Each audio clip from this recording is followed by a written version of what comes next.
Hi, everybody. This is a quick voiceover PowerPoint to get you thinking about the upcoming assignment that you have, the policy paper assignment.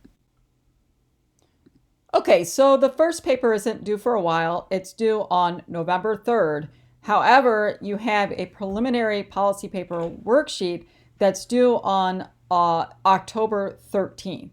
And so even though you still have a couple of weeks to do your worksheet, you see there's work that you need to do before you do the worksheet. And so this little lecture will help you get prepared to do that worksheet.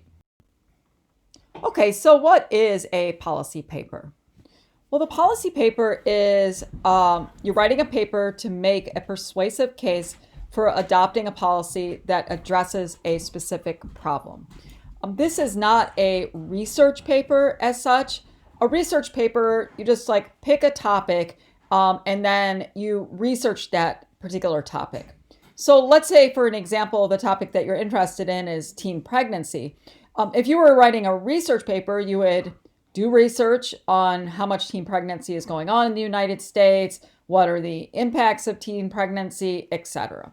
But a policy paper is looking at the issue of teen pregnancy, but it's writing a paper that is making a case that a certain public policy should be adopted in order to most effectively address the issue of teen pregnancy.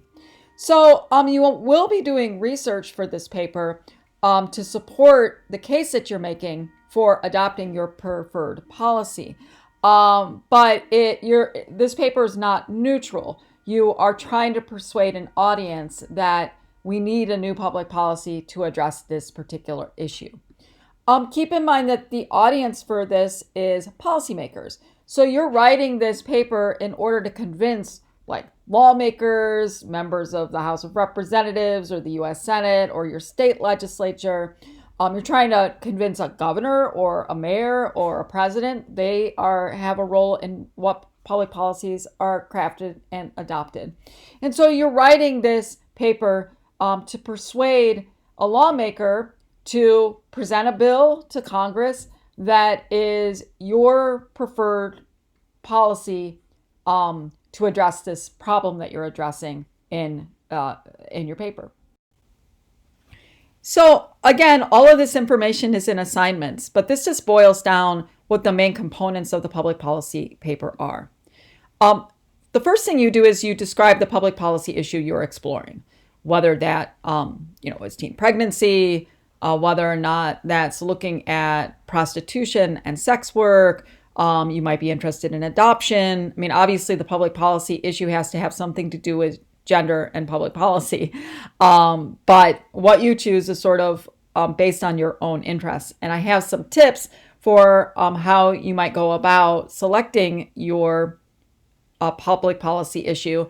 And of course, I'm a resource for you as well that we could talk via email, or we could set up an office hour if you need help selecting what your issue is.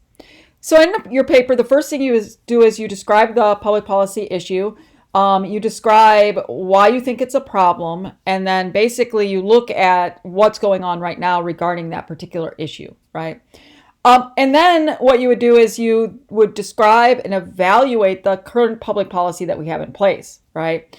And so sticking with the teen pregnancy example, in the first step, you would describe how much teen pregnancy we have, trends in teen pregnancy, why teen pregnancy is a problem in terms of sort of economic barriers once you have kids, if you're kids born out of wedlock, barriers to education, et cetera, right?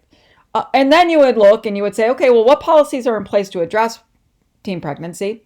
And then you would describe those policies. Are they state level? Are they local level? Are they national level? They may be all three, and you might want to focus on just one, or not Mike, you'd want to choose one level of public policy to focus on.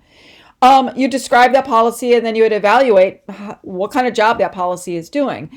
The assumption is that you think that the policy is not doing a good job because you need to come up with ways to improve upon that policy.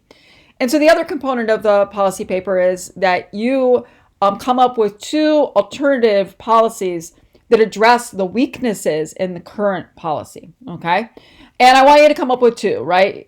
So you could say that, sticking with teen pregnancy, you could say right now the prevailing public policy is sex education, and the focus of the sex education is on abstinence. Okay, and that doesn't seem to go far enough in preventing teen pregnancy.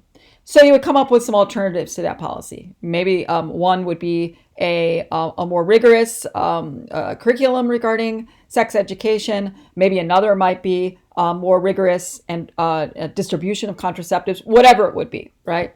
And so you'd identify two alternatives to the current public policy, and then you would identify the strengths and weaknesses of both of these alternatives that you're proposing. And then in the paper, you're making a recommendation to the lawmaker. And so of these two alternatives, you recommend the one that you think should be adopted. And that's what the public policy paper is. Keep in mind, it's all based on research that you do, and all those details are described in the in assignment. So how do you get started? Well, the preliminary worksheet is designed to help you get started. So the worksheet itself is getting you to write down and identify what policy issue you want to work on. It is, you begin the beginning work of describing the policy that's currently in place. You do the beginning of work of sort of thinking about alternatives. And it's also asks you to identify the resources that you're going to be using for the paper, okay? And so the best way to get started for the paper is to do the preliminary worksheet. You turn that in, and I'll give you real quick feedback on that about how to improve, okay? So the worksheet is sort of the first step in the process. But really the first step is you need to identify a policy or issue that you're interested in, okay? And then start researching that issue, okay? And so, and like I said, I'd be super excited if you set up an office hour with me, and we could talk about if you're having trouble figuring out either what issue is, or if you're having trouble finding, well, what's the current policy, etc. And to get ideas for issues that you want to deal with, you could look through our textbook and look at the issues that that are coming up. We haven't really dug in really too much into actual substantive policies like reproductive policies, family policies, employment policies, etc. So you can thumb through the textbook as well. And again, this is the first step to get you sort of thinking about this. Okay. So that's it. If you have any questions, please contact me. And I just wanted to, make this little video so that you can get thinking about this well before the first assignment is due. Okay. Thanks for listening.